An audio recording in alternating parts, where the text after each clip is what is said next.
మోత్కుపల్లి గారికి మందకృష్ణ గారికి ఏమైనా విభేదాలు వచ్చినాయా?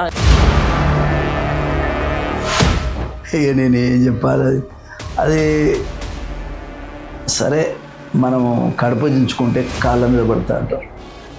ఇప్పుడు నేను కడప దించుకోదలుచుకోలేదు, కాళ్ళ మీద వేసుకోదలుచుకోలేదు. అందుకని ఇక అది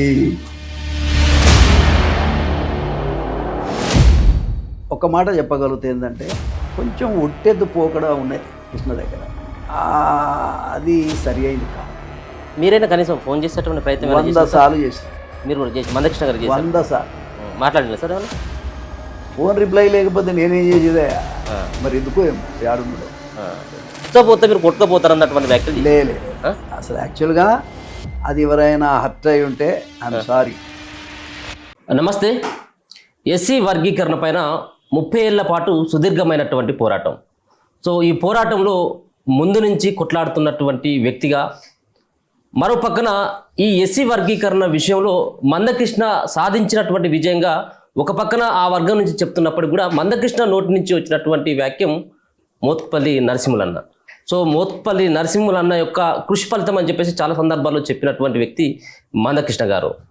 నిన్న ఎస్సీ వర్గీకరణ సంబంధించినటువంటి అంశంలో ప్రభుత్వం తీసుకున్నటువంటి నిర్ణయం పట్ల ఎస్సీ వర్గీకరణ కోసం మొదటి నుంచి పెద్దన్న పాత్ర పోషిస్తున్నటువంటి మోత్కుపల్లి గారు నిన్న అంబేద్కర్ విగ్రహానికి పూలమాలలు వేసి నివాళులర్పించినటువంటి సందర్భంలోనే మందకృష్ణ మాదిగ గారు నిన్న వర్గీకరణ అంత తప్పుల తడక, ఇది 11% కావాల్సినటువంటి రిజర్వేషన్ని ప్రభుత్వం కుట్రపూరితంగా చేసిందన్నటువంటి ఆరోపణలు కూడా చేయడం జరిగింది. ఒకసారి మాట్లాడేటువంటి ప్రయత్నం చేద్దాం. మనతో పాటు కాంగ్రెస్ పార్టీ సీనియర్ నాయకులు మోత్కుపల్లి నరసింహులన్న ఉన్నాడు. సార్ నమస్తే. సార్, ఈ వర్గీకరణ విషయంలో సో మీ యొక్క అభిప్రాయం ఏంటి? ఇది ప్రభుత్వం ఒక గొప్ప నిర్ణయం అనుకోవచ్చా, లేకపోతే ఇంకా వర్గీకరణ విషయంలో ఇంకా మీకు రావాల్సినటువంటి వాటాని ఇంకా తగ్గించిందని చెప్పేసి ఏమైనా భావిస్తూ ఉన్నారు? మొదట ఈ సమస్య ఒక జటిలమైనటువంటి సమస్య, అందుకే దీన్ని పరిష్కారం చేయడానికి ఎవరు కూడా కృషి చేయలేకపోయినారు. రెండవది ఏంటంటే అవతలి వర్గం ఏదైతే ఉందో అది చాలా బలమైన వర్గం. వాళ్ళు పైనుంచి కింది దాకా వాళ్ళే ఉండటం వల్ల వాళ్ళు దీన్ని వర్గీకరణ అనేది వాళ్ళు యాక్సెప్ట్ చేయటం లేదు. ఈ పరిస్థితులలో మాదిగలు చేస్తున్న ఈ పోరాటం ఎంతోమంది ప్రాణాలు కూడా ఇచ్చి ఉద్యమాన్ని కాపాడారు.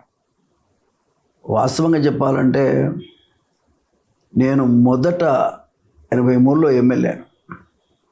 ఎమ్మెల్యే అయిన నాటి నుంచి నేను ఆనాటి నుంచి కూడా నా పోరాటం ఏంటంటే అందరికీ సమన్యాయం జరగాలి కదా.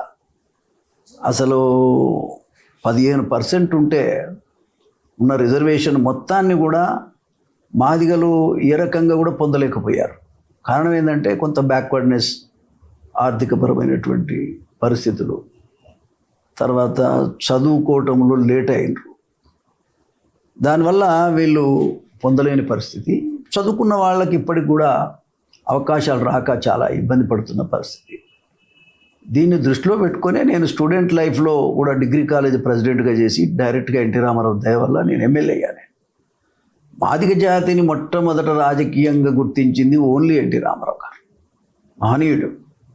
ఎందుకంటే అందరూ సమన్యాయం పొందాలి, అందరూ బాగుండాలి, ఆ విధంగా ఆలోచన చేసే వ్యక్తి ఆయన. కాబట్టి ఓ సంస్కరణలను తీసుకొచ్చినటువంటి విషయం అందరికీ తెలుసు. ఆయన సామాజికంగా కానీ ఆర్థికపరమైనటువంటి విషయాల్లో కానీ మరి చాలా సంస్కరణ చేశాడు ఆయన. ఏదేమైనా మాదిగలకు పెద్దపీట వేసినటువంటి నాయకుడు ఎన్టీ రామారావు గారు, తెలుగుదేశం పార్టీ. ఆ తర్వాత చంద్రబాబు నాయుడు గారు కూడా అదే వరవడిలో నడిచారు. ఈవెన్ ఏబిసిడి కూడా ఆయన చేయగలిగారు. తద్వారా చాలా బెనిఫిట్ అయింది 4 ఏళ్ల కాలంలో. 2000 నుంచి 2004 వరకు ఆ 4 సంవత్సరాలు బ్రహ్మాండమైనటువంటి రిజల్ట్స్ వచ్చినాయి ఏబిసిడి వర్గీకరణ జరిగిన తర్వాత. ఏదేమైనా అవతలి వర్గం వాళ్ళు అన్నదమ్ముల్లాగా ఉంటూనే మరి న్యాయం దగ్గరికి వచ్చేటప్పటికి సామాజిక న్యాయం అని చెప్పేటువంటి పెద్దలు ఎందుకో ఈ విషయంలో వాళ్ళు ముందుకు రాలేకపోవటం చాలా బాధాకరమైన విషయం. విషయం ఏంటంటే 75 సంవత్సరాలు అయింది ఇస్తారా కేసి, అన్నం పెట్టు లేడు.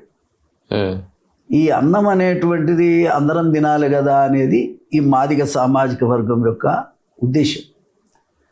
కాబట్టి దాన్ని దృష్టిలో పెట్టుకొనే అరే మనం తినాల్సినటువంటి అన్నం మనకు దొరకడం లేదు, దానివల్ల చాలా ఇబ్బంది పడుతున్నాం, కాబట్టి మనం ఏదో రకమైనటువంటి ఒక మూమెంట్ తీసుకురావాలి, తద్వారానే సాధ్యమైద్దనే ఉద్దేశం కింద ఎదురు చూస్తున్నటువంటి నాకు యాజ్ ఏ మినిస్టర్గా నాకు తమ్ముడు మందకృష్ణ నా దగ్గరికి రావటం, ఇటువంటి కార్యక్రమాన్ని నేను చేస్తానని చెప్పటం, నేను వెంటనే మన జాతికి నాయకత్వం లేదు, మేమంటే పొలిటికల్గా ఉన్నాం, నువ్వు సామాజిక ఉద్యమాన్ని చెయ్యి తమ్ముడు, మేము నీ వెనుక ఉన్నామనేటువంటి మాట చెప్పి ఆయన ప్రోత్సహించి ఆ రకంగా 30 ఏళ్ళు ఆయనకు మద్దతుగానే నిలబడటం జరిగింది. ఇది పెద్ద ఉద్యమం. ఆ తమ్ముడు కూడా తనకు తోచిన పద్ధతులలో పనిచేయటం, ఏదేమైనా మాదిగ సామాజిక వర్గం ప్రాణాలిచ్చి కాపాడింది ఉద్యమాన్ని. ఇది ఎవరో చేసింది కాదు, ప్రాణాలు ఇచ్చినటువంటి వాళ్ళది గొప్పతనం. ఆ రకంగా ఈ ఉద్యమం అనేది ముందుకు సాగింది. 30 ఏళ్ళ కాలంలో ఎన్నో అడుదొడుకులు వచ్చినాయి. అవన్నీ కూడా అధిగమించి ఇవాళ సుప్రీంకోర్టు ఒక మంచి జడ్జిమెంట్ ఇచ్చింది. ఏదేమైనా వాళ్ళు ఎవరైతే జడ్జిమెంట్ ఇచ్చారో వాళ్ళు సామాజిక స్పృహ ఉన్నటువంటి జడ్జెస్ అనేది మనకు అనిపిస్తూ ఉంది. పేదవాళ్ళ కష్ట సుఖాలు ఎప్పటికప్పుడు రివ్యూ చేసుకోవాలి. ఇప్పుడు బలిసినోడే బలవటం, రిజర్వేషన్ లేదు, ఎల్లకాలం ఉంటాయా, ఉండకపోవచ్చు కదా. మరి ఉన్నంతకాలం అందరికీ ఫలితాలు అందితే అందరూ బాగుపడతారు అనేటువంటిది నా ఉద్దేశం. ఈ ఉద్యమం యొక్క ఉద్దేశం కూడా అదే. ఇప్పుడు రేవంత్ రెడ్డి గారిని మీరు అంటే ఇప్పుడు చంద్రబాబు నాయుడు గారి పేరు చెప్పిండ్రు, ఒక్క నిమిషం, ఎన్టీ రామారావు గారి పేరు చెప్పిండ్రు కదా, ఆ కోటలో చూస్తారా ఏమన్నా రేవంత్ రెడ్డి గారు? ఒక్క నిమిషం. విషయం ఏంటంటే వాళ్ళు జడ్జిమెంట్ ఇచ్చారు. జడ్జిమెంట్ ఇచ్చినటువంటి జడ్జిమెంట్ ద్వారా ఊరట కలిగింది, చాలా ఊరట కలిగింది. నిజంగా చెప్పాలంటే మా రిస్క్లోకి వచ్చి పేదవాడు ఎవడైనా కావచ్చు, ఒక మాదిగనే కాదు, ఇంకా 57 కులాలు ఉన్నాయి, మొత్తం 59. ఈ 57 కులాలకు కూడా న్యాయం జరగాలంటే ఖచ్చితంగా ఇది ABCD జరగాలి, అందరికీ సమన్యాయం జరగాలి అనే దాని మీద ఏదైతే ఉద్యమం నడిచిందో దాన్నే ముఖ్యంగా సుప్రీంకోర్టు జడ్జిమెంట్ ద్వారా న్యాయాన్ని ప్రకటించింది. ఆ ప్రకటన వచ్చిన ఆగస్టు 1 నాడే రేవంత్ రెడ్డి గారు వారు ముఖ్యమంత్రిగా, తెలంగాణ ముఖ్యమంత్రిగా అసెంబ్లీలో ఒక బ్రహ్మాండమైన ప్రకటన చేశాడు. ఏ పరిస్థితిలో కూడా భారతదేశంలో ఎవడు చేయకముందే ఈ రిజర్వేషన్ ఏదైతే ABCD ఉందో దాన్ని నేను అమలు చేస్తా, అవసరమైతే ఆర్డినెన్స్ తీసుకొచ్చానని చేస్తానని చెప్పాడు. ఆ రోజు వాస్తవంగా ఈ జాతికి ఎంతో అన్యాయం జరిగింది. కాంగ్రెస్ పార్టీ కూడా అన్యాయం జరిగింది, TRS పార్టీ కూడా అన్యాయం జరిగింది. మాదిగ జాతికి గుర్తింపు లేకుండా అయింది. తెలుగుదేశం పార్టీ ఇక్కడ నుంచి పోయిన తర్వాత దీనికి గుర్తింపు లేకుండా పోయింది, అన్నమాట చెప్తున్నాను. కానీ రేవంత్ రెడ్డి గారు ఆ మాట మాట్లాడిన తర్వాత నేను అన్నీ మర్చిపోయా, వాస్తవం చెప్తున్నాను. మీకు తెలుసు నేను ఏమేమి మాట్లాడినా, ఎట్లా మాట్లాడినాను. అయితే నేను ఆ రోజే చాలా సంతోషపడ్డా. సరే, నాకు 70 years వచ్చినాయి, ఇది మనం బతికుండంగా చూస్తామా లేదా అనుకున్నటువంటి సమస్య ఇవాళ పరిష్కారం అయింది. అది కూడా రేవంత్ రెడ్డి ముఖ్యమంత్రి గారే ముందుకొచ్చి మరి ఒక యువ నాయకుడిగా ఆ రకమైనటువంటి ప్రకటన చేయటం చాలా సంతోషం వేసింది. వాస్తవం చెప్తాను, నేను బహిరంగంగా కూడా ప్రకటించాను. ఈ రోజు నుంచే రేవంత్ రెడ్డి గారి పట్ల నా ఆలోచన విధానమే మారిపోయిందనే మాట కూడా చెప్పాను. నేను అనేది ఏంటంటే ఆయనకు ప్రత్యేకమైనటువంటి కృతజ్ఞతలు నేను తెలియజేస్తా ఉన్నా.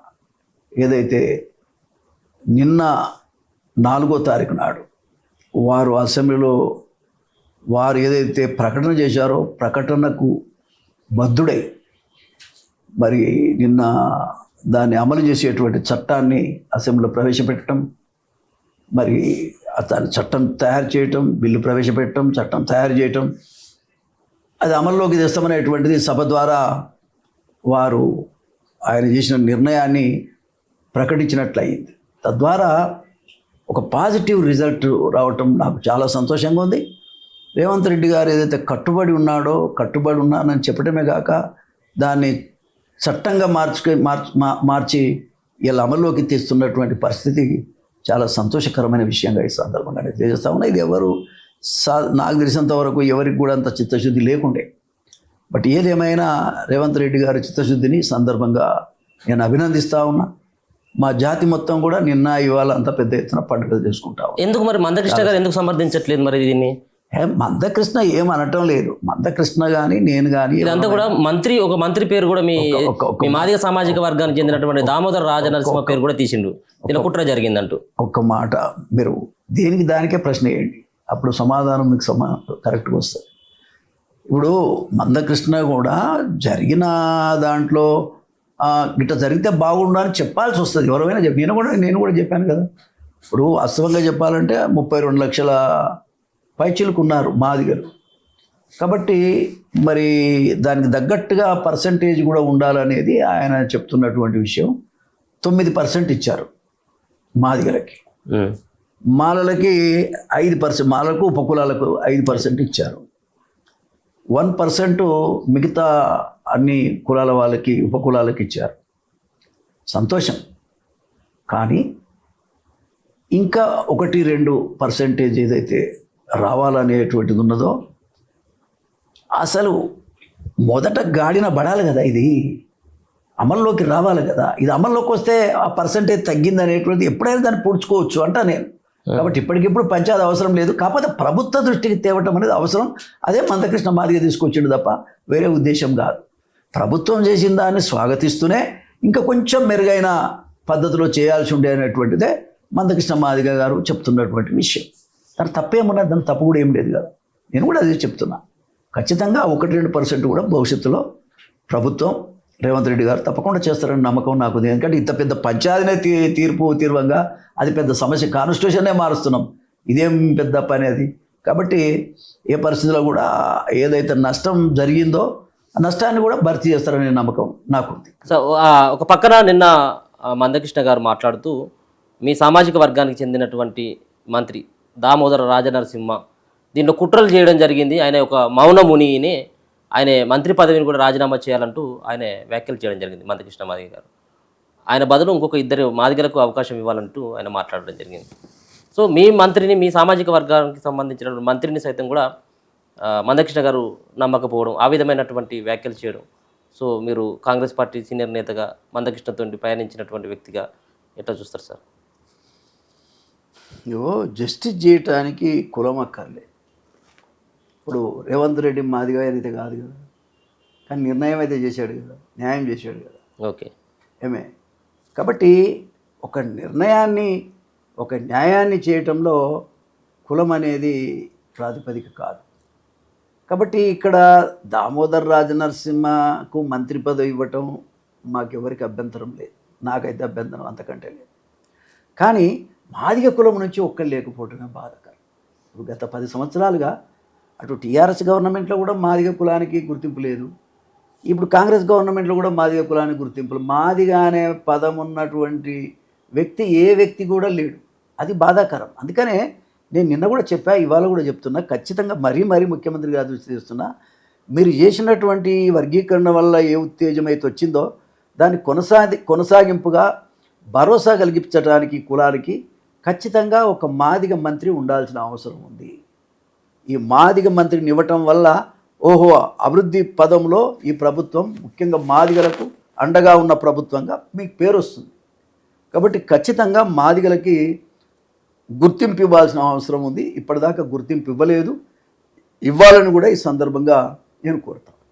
సో గతంలో ఉన్నటువంటి సర్వే రిపోర్ట్లు కావచ్చు, మొన్న కులగణన చేసినటువంటి సర్వే రిపోర్ట్లు, ఆ నివేదికలను పరిశీలించినట్టయితే ముఖ్యంగా ఎస్సీ సామాజిక వర్గాన్ని నుంచి సంబంధించినటువంటి వ్యక్తుల యొక్క జనాభా తగ్గిపోయింది. అంటే సుమారుగా 10 లక్షల మంది సంబంధించినటువంటి జనాభా తగ్గినట్టుగా చూపెట్టడం, దాంట్లో రిజర్వేషన్లకు సంబంధించినటువంటి విషయంలో గొప్ప నిర్ణయం తీసుకున్నప్పటికీ ఈ మాదిగ సామాజిక వర్గం నుంచి 10 లక్షల మందిని తగ్గించడం వెనుక భారీ కుట్ర ఉంది అన్నటువంటి ఆరోపణలు కూడా వినబడతాయి. సో బీసీల సంఖ్య తగ్గిపోయింది, ఎస్సీల సంఖ్య తగ్గిపోయింది, కానీ రెడ్డిల సంఖ్య మాత్రం పెరిగిపోయింది. అంటే దీన్ని ఎట్లా చూస్తారు సార్? సరే, ఏదైతే తగ్గిందనుకున్నా పెరిగిందనుకున్నా గవర్నమెంట్ దృష్టికి తేవటం మన బాధ్యత. ఇవాళ అన్ని సంఘాల వాళ్ళు అందరూ కూడా ప్రభుత్వ దృష్టికి తీసుకొస్తున్నారు. తప్పకుండా మొత్తానికి సమస్య ఇప్పుడు కులగణన ప్రవేశపెట్టడం, సభలో ప్రవేశపెట్టడం, ప్రకటించటం, ఆ కులగణన చేయటం అనేది గొప్ప విషయం అండి. మొదట దాన్ని మొదలుపెట్టినోడు రేవంత్ రెడ్డి గారు. అది గొప్ప విషయం. దాన్ని మనం మొదట అప్రిషియేట్ చేయాలి ఏమండి. కాబట్టి ఇవాళ ఏదైతే నష్టం జరిగిందనేటువంటిది అనుకుంటున్నామో అది ఖచ్చితంగా దాన్ని భర్తీ చేయాల్సినటువంటి అవసరం ఉంది. ఏదన్నా సరి చేసుకోవాల్సినటువంటి అవసరం ప్రభుత్వం మీద ఉంది. కానీ అది మొదలే పెట్టలేదు కదా భారతదేశంలో, ఏ రాష్ట్రంలో మొదలు పెట్టలేదు కదా. కానీ తెలంగాణలో మొదలు పెట్టడం అనేటువంటిది అయితే మనం అప్రిషియేట్ చేయాల్సినటువంటి అవసరం ఉంది.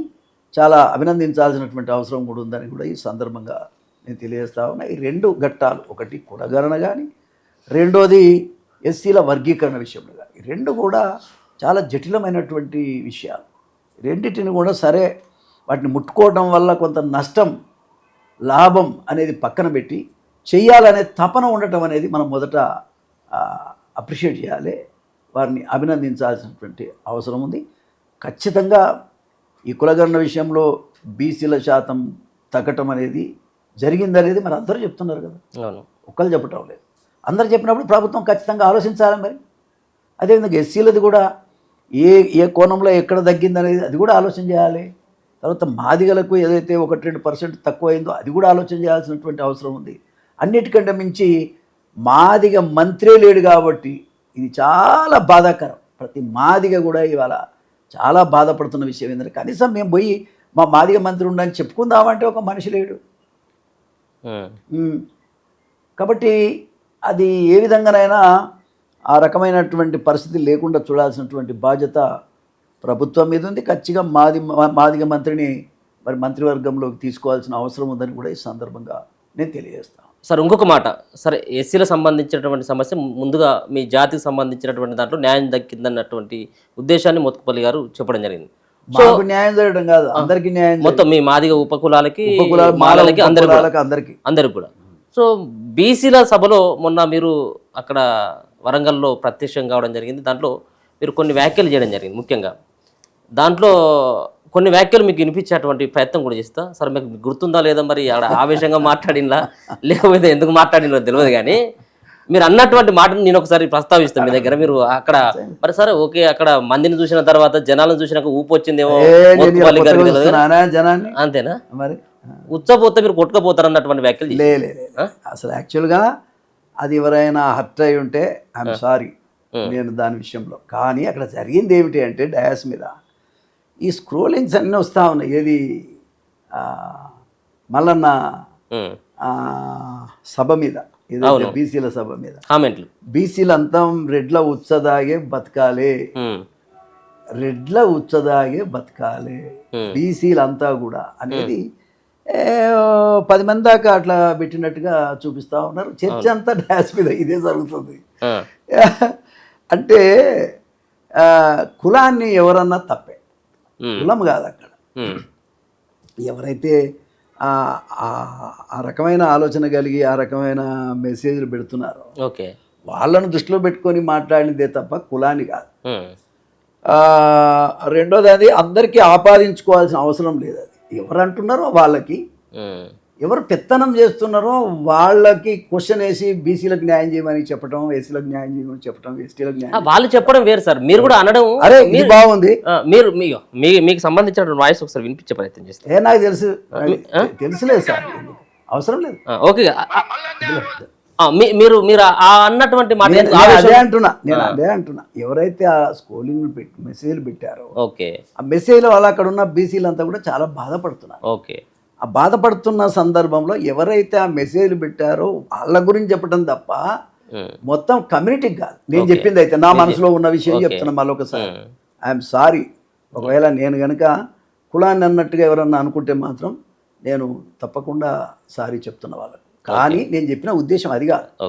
ఇష్యూ ఏమిటంటే ఎవరైతే ఆ స్క్రోలింగ్లు పెట్టారో వాళ్ళని దృష్టిలో పెట్టుకున్నాను మాట్లాడిందే తప్ప అది మరొకటి కాదు. ఆ రకంగా పెట్టడం కూడా మంచిది కాదు. ఎవరి మీటింగులు వాళ్ళు పెట్టుకుంటున్నారు. రెండోది ఆ రకంగా అవమానపరిచే విధంగా మెసేజ్లు పెట్టడం కూడా అది ఎవరు పెడితే మాత్రమేంది కానీ తప్పది. అది నేను చెప్పేది. ఓకే, ఇంకొక మాట అదే సభలో మీరు మాట్లాడడం జరిగింది. సో ముఖ్యంగా మల్లన్న గారిని ఉద్దేశిస్తూ మాట్లాడినటువంటి మాటలు, దాంట్లో మీ మాదిగ సామాజిక వర్గం నుంచి ట్విట్టర్లో కానీ ఫేస్బుక్లో కానీ కొంత మీ పైన ట్రోల్స్ అవుతా ఉన్నాయి. ఏమనంటే బీసీల సభకు పోయినటువంటి మాదిగ ముద్దు బిడ్డ అయినటువంటి మోత్కుపల్లి గారు సరే ఇన్ని రోజులు వర్గీకరణ విషయంలో పోరాడుతున్నటువంటి వ్యక్తిని మందకృష్ణ గారిని ఏ స్టేజ్ పైన ముఖ్యమంత్రి అని చెప్పేసి ముఖ్యమంత్రి అయ్యేటువంటి అర్హతలు ఉన్నాయని చెప్పేసి ఎక్కడ కూడా మాట్లాడినటువంటి దాఖలు లేవు. కానీ బీసీల మీటింగ్ ఒక మీటింగ్ పోయి తిమ్మర మల్లన్న ముఖ్యమంత్రి అయ్యేటువంటి లక్షణాలు ఉన్నాయని చెప్పేసి మాట్లాడడం పట్ల కొంత మాదిగ సామాజిక వర్గం కొంత ట్రోల్ చేస్తున్నట్టుగా కనబడతా ఉన్నది.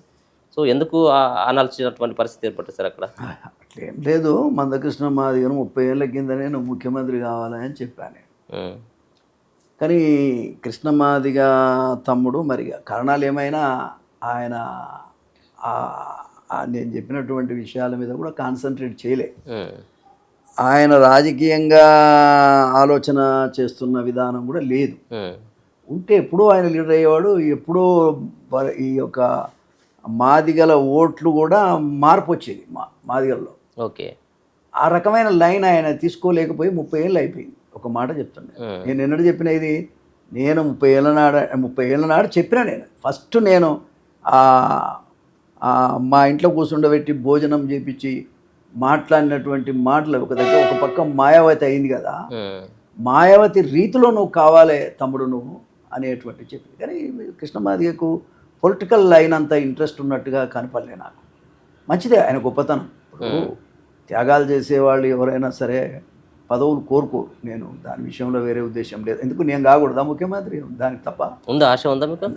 ఈ ఆశ అంటే ఆశ అందరికి ఉంటుందా? అది సాధ్యమా అనేది కూడా చూడాలి కదా. ఓకే, అది కూడా సాధ్యాసాధ్యాలు కూడా ఆలోచన చేయాలి కదా. మొన్న టికెట్ల విషయంలోనే పైసలు ఉన్నాయా లేవని అడిగింది కదా మిమ్మల్ని. అదే కదా, ముఖ్యమంత్రి కావాలంటే మీకు ఎన్ని పైసలు కావాలి? 4 పైసలు చాలా కావాలి, 4 పైసలు ఉండాలి కదా, పైసలు ఉండాలి. ఇది అన్నీ కూడా అనవసరమైన కోరికలు. కానీ టు ఎంకరేజ్, ఓకే, ఎవరినో ఎంకరేజ్ చేస్తే దాని ఆ స్పిరిట్లో ముందుకు సాగితే ఆయన ముఖ్యమంత్రి అవుతాడా కాదా పక్కన పెడితే ఆ స్పిరిట్లో ముందుకు సాగాల్సినటువంటి అవసరం ఉంది.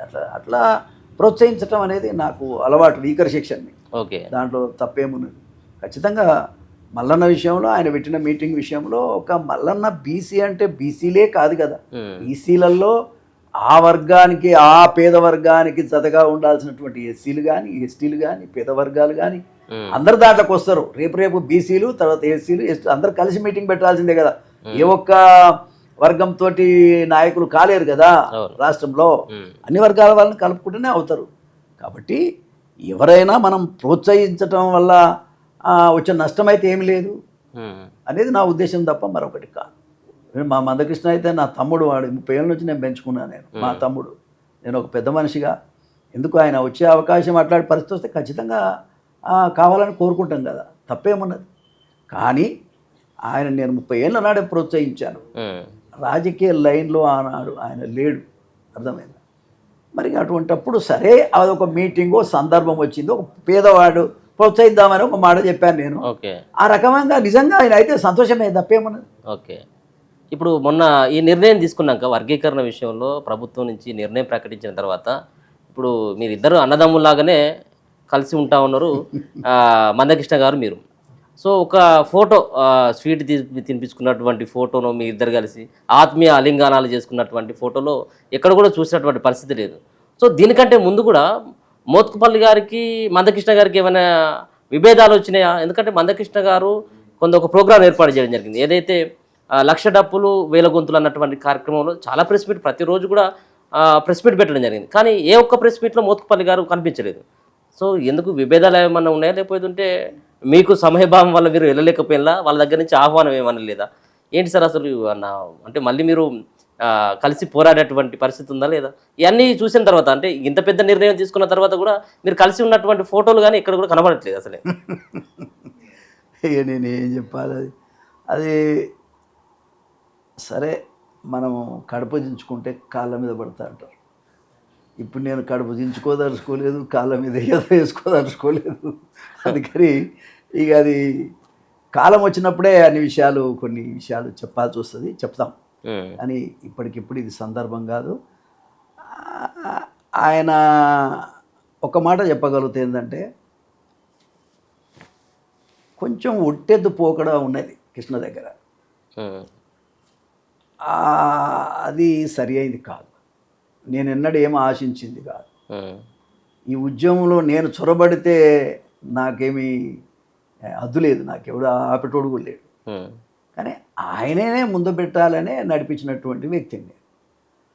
కాబట్టి ఈ ఏ విషయమైనా చర్చించుకొని చేసుకుంటే మంచిది. ఆయనే లీడర్, ఆయన కాదని ఇప్పుడు చెప్పాను నేను, ఆయనే లీడర్ అని అన్నారు. చెప్పాను. అవును. కానీ ఆయన ఎందుకో కొన్ని విషయాలలో ఆయన తీరు అట్లా ఉంది. ఉన్నదాన్ని కూడా నేనేమి తప్పుపట్టడం లేదు, పర్వాలేదు ఆయన మరి అట్లా కూడా నడవని, ఎట్లయితే ఉంది నడవని. మనమైతే వెనుకకు ఉండి మనం సపోర్ట్ చేసేటోళ్ళమే కదా. అవును. కాబట్టి ఇక మన తమ్ముని మనం కాపాడుకోవటమే మంచిదనే దాని మీద నేను ఉన్న తప్ప మరొకటి కాదు. కాకపోతే ఒంటెద్దు పోకడు ఉంది. ఇతరులతో చర్చించి నిర్ణయం చేసేటువంటి ఆలోచన లేదు ఆయనకి. ఓకే. అదొకటి చాలా బాధాకరం. అయినా సరే తమ్ముడు, మనం మా కులస్తుడు, నేనే అతన్ని ఎన్నో రకాలుగా ప్రోత్సహించిన వ్యక్తిని. అతనికి ఆపద వస్తే నా కళ్ళకి నీళ్ళు వస్తాయి. మరి ఎందుకు వస్తాయి కళ్ళకి నీళ్ళు? మనోడు అనుకున్నప్పుడు. బట్ కృష్ణకు ఆ భావం లేదు. ఉంటే ఇప్పుడు నువ్వు అడిగే ప్రశ్నకు అవకాశం ఎక్కడుంది? నువ్వు అడగాల్సిన పరిస్థితి ఎందుకు ఇస్తుందో నాకు తెలియదు. మరి అందరు చాలామంది ప్రెస్ వాళ్ళు నాకు ఫోన్ చేసి అడుగుతున్నారు. సరే అంత రకరకాలుగా ఉంటుంది అనుకోండి, అయినా కూడా నేనేమి ఆయన తప్పుపట్టడం లేదు. కానీ ఉంటే మంచిది, అందరినీ చర్చించుకొని పోతే మంచిది. మీరైనా కనీసం ఫోన్ చేసేటువంటి ప్రయత్నం 100 సార్లు చేసిన. మీరు కూడా చేసి మందకృష్ణ గారు చేసి 100 సార్లు మాట్లాడలేదు సార్ ఏమన్నా? ఫోన్ రిప్లై లేకపోతే నేనేం చేసేదే. మరి ఎందుకో ఏమో ఏడున్నాడో తెలియదు. ఎందుకు సార్ ఏమన్నా వర్గీకరణ విషయంలో మరి ఏకపక్షంగా ఆయనకి క్రెడిబిలిటీ దక్కాలన్నటువంటి ఉద్దేశంతో మిమ్మల్ని క్రెడిబిలిటీ ఆయనకే దక్కని భయం మాకు అవసరం. కనీసం మీకు సమాధానం అన్న కనీసం చెప్పాలి కదా. మీరు పెద్దన్నగా చాలా సందర్భాల్లో ఆయన మాట్లాడడం జరిగింది. మరి ఎందుకో మరి ఈ సందర్భంలో గట్లుంది, నాకు సంబంధం లేదు, నేనేం మాట్లాడలేదు, నేనేం అనలేదు కూడా. సరే ఆయన మనసులో ఏముందో మనకు తెలియదు. ఓకే. ముఖ్యమంత్రి గారిని ఏమైనా కలిసేటువంటి ప్రయత్నం చేసినా సార్ ఈ వర్గీకరణ విషయంలో తీసుకున్నటువంటి నిర్ణయాన్ని నేను అభినందించాను, ఓపెన్గా అభినందించాను. అవకాశం ఉంటే పోయి కలుద్దామని అనుకుంటున్నాను. చూడాలి, టైం. గతంలో కూడా అంటే మీ ఎస్సీ ముందుగా మాదిగ సామాజిక వర్గానికి అన్యాయం చేస్తుందని చెప్పేసి మీరు నోటికొచ్చినటువంటి ఎటుబడితే అటు తిట్టినటువంటి సందర్భాలు కూడా మనం చూసుకోవచ్చు. గతంలో కూడా మీరు సరే ఒకటే రకంగా తిట్లు అనుకోవచ్చు. అంటే మీరు చాలా సందర్భాలు ఇదే ప్రెస్ మీట్ ఇదే ఇక్కడ పెట్టి అట్లా కాదా, తప్పును తప్పని చెప్పే దాంట్లో రకరకాలుగా అంటుండొచ్చు. కానీ విషయం ఆనాడు అది తప్పే కదా, తప్పే అన్నాం. ఇలా ఒప్పును ఒప్పే అంటున్నాం. సో మరి అప్పుడు సరే ఆ వ్యాఖ్యల పట్ల కొంత హట్ అయినటువంటి రాష్ట్ర ముఖ్యమంత్రి ఏమైనా మళ్ళీ మీరు ఒకవేళ కనుక వాళ్ళని కలుద్దామన్నటువంటి అపాయింట్మెంట్ కోరితే ఇచ్చేటువంటి పరిస్థితి ఉంటుందా సార్? ఎందుకంటే మీరు ఆ పార్టీలో ఉన్నారు ఇప్పటికి కూడా. కూడా కలిసాము కదా, కూడా కలిసాము. విషయం ఏంటంటే చూడుబై, నా ధర్మం ఒక పేదవాడిగా, నీతికి నిజాయితీ కట్టుబడి ఉన్నటువంటి వ్యక్తిగా, నేను ఎవరి పట్ల ఏదో నాకేది ద్వేషం లేదు, శత్రుత్వం లేదు. ఏది మాట్లాడినా మా జాతులకి, పేదవాళ్ళకి న్యాయం జరగాలనేటువంటి ఒక ఆలోచన తప్ప నాకు వేరే ఆలోచన లేదు. అటువంటి వ్యక్తిగా నేను ఏం కోరుకుంటా చెప్పు, రెస్పెక్ట్ కోరుకుంటా అంతే. నేను అది ఉండాలని కోరుకోవడంలో తప్పేమున్నది? ఒక మాట చెప్తున్నా, ఇవాళ నేను 30 ఏళ్ళు ఎమ్మెల్యేగా పనిచేశాను నేను. కాబట్టి న్యాచురల్గా నా సెల్ఫ్ రెస్పెక్ట్ అనేది కాపాడాల్సిన బాధ్యత వాళ్ళకుంది. అదేవిధంగా వాళ్ళను గౌరవించాల్సిన బాధ్యత నాకు కూడా. ఇవాళ ముఖ్యమంత్రి గారు తీసుకున్న నిర్ణయం సాహసోపేతమైన నిర్ణయం అని చెప్తున్నా నేను. జటిలమైన సమస్య అయినా, ఎన్ని ఇబ్బందులు వచ్చినా రేవంత్ రెడ్డి గారు వర్గీకరణ విషయంలో ఒక నిర్ణయం సాహసోపేతమైన నిర్ణయం తీసుకున్నాడు. ఆయనకు ధన్యవాదాలు మా జాతి పక్షాన్ని కూడా నిన్న చెప్పాను, ఇవాళ కూడా మీ ఛానల్ ద్వారా కూడా నేను తెలియజేస్తా ఉన్నా. కాకపోతే ఆయన మంచి నాయకులను దగ్గర పెట్టుకోవాలి. మంచి నాయకులను దగ్గర పెట్టుకుంటే ఇంకా మంచి మంచి నిర్ణయాలు వస్తాయి. ఆయన హిస్టారికల్ పర్సన్ అవుతాడు. అది నేను కోరేది. ఏజ్కి తగ్గట్టుగా పౌరుషము అన్నీ ఉన్నాయి, కానీ మంచి నాయకులను దగ్గర పెట్టుకొని పనిచేసుకుంటే, అందరూ ఉన్నోళ్ళనే దగ్గర పెట్టుకుంటే ఏం పేరు వస్తుంది? నిన్న జరిగినటువంటి నిర్ణయాన్ని, ఆయన ఆలోచన విధానాన్ని కూడా బయట ప్రపంచానికి చెప్పగలిగి, ప్రజల్ని కన్విన్స్ చేయగలిగి, ఆయనకు మంచి పేరు తీయగలిగిన నాయకత్వాలని దగ్గర పెట్టుకోవాలి ఆయన. ఓకే, అదే ఆయనకే మేలు. అది నేను చెప్తున్నా. మా లాంటి వాళ్ళు ఉంటే ఇవాళ మాదిగల ఐక్యత కానీ, మాదిగల యొక్క వాళ్ళకి జరిగినటువంటి న్యాయం, గవర్నమెంట్ చేసినటువంటి ఈ నిర్ణయాన్ని కూడా ప్రజల దృష్టి దాకా తీసుకెళ్లాల్సినటువంటి అవసరం ఉంది కదా. ఓకే. మరి తీసుకుపోగలిగిన నాయకులందరినీ కూడా ఆయన కాపాడుకోవాల్సిన అవసరం ఉంది. అంతే నేను కోరుకునేది తప్ప నేను ఆయన పట్ల నాకేం వ్యతిత్వం ఉంటుంది, శత్రుత్వం ఉంటుంది, నాకేం వ్యతిరేకత ఉంటుంది ఉండాల్సిన అవసరం కూడా నాకు లేదు. ఓకే. ఇప్పుడు కండువ అయితే మాత్రం మీరు కాంగ్రెస్ పార్టీ కాంగ్రెస్ పార్టీ కండువతుంటే ఉన్నారు. సో మందకృష్ణ గారు ఉన్నప్పటికీ ఈ పోరాటంలో ముందస్తులో సో ఆయన కాంగ్రెస్ పార్టీ కండువ కానీ బీజేపీ పార్టీ కండువ కానీ ఇక్కడ కూడా కప్పుకోలేదు. మీ పార్టీ అధికారంలో ఉన్నటువంటి దశలో రేవంత్ రెడ్డి తీసుకున్నటువంటి నిర్ణయానికి అనుగుణంగా మాదిగ సామాజిక వర్గాన్ని ఐక్యంగా తీసుకొచ్చి ఏమన్నా పెద్ద ఎత్తున ఏమైనా సభ పెట్టి కృతజ్ఞత సభ పెట్టేటువంటి ఆ వరుసలో ఏమన్నా మోత్పల్లి గారు ఏమైనా ప్రయత్నిస్తున్నారా? చూడాలి ఇప్పుడు, ఎందుకంటే నిన్ననే కదా నిర్ణయం వచ్చింది. ఇది ఈ నిర్ణయం ఎమ్మెల్యేలతో కానీ పార్టీలో ఉన్న ముఖ్య నాయకులతో కానీ మాట్లాడి నిర్ణయం తీసుకోవాల్సి ఉంటుంది. నేను ఒక్కడిని తీసుకునేది కాదు కదా. ఆ రకంగా నిర్ణయం తీసుకొని చేసుకుంటే పార్టీకి మంచిది. దానికైనా అది నేను సజెస్ట్ చేయగలుగుతాను. అది ఎట్లా చేయాలి, ఏం సంగతి అనేటువంటి నలుగురం కూర్చొని మాట్లాడుకుంటే మంచిది. Okay, thank you so much sir. So మొత్తానికైతే మాత్రం మోత్కుపల్లి గారు చాలా సీనియర్ లీడర్, వివిధ పార్టీలో పనిచేసినటువంటి వ్యక్తి, అలాగే ముందు నుంచి కూడా మాదిగ సామాజిక వర్గం కోసం కొట్లాడుతున్నటువంటి వ్యక్తి మోత్కుపల్లి గారు అయితే మాత్రం రేవంత్ రెడ్డి తీసుకున్నటువంటి నిర్ణయం పట్ల హర్షం వ్యక్తం చేస్తున్నటువంటి పరిస్థితి కనబడతా ఉంది. చూస్తూనే ఉండండి మన తొలి వెలుగు.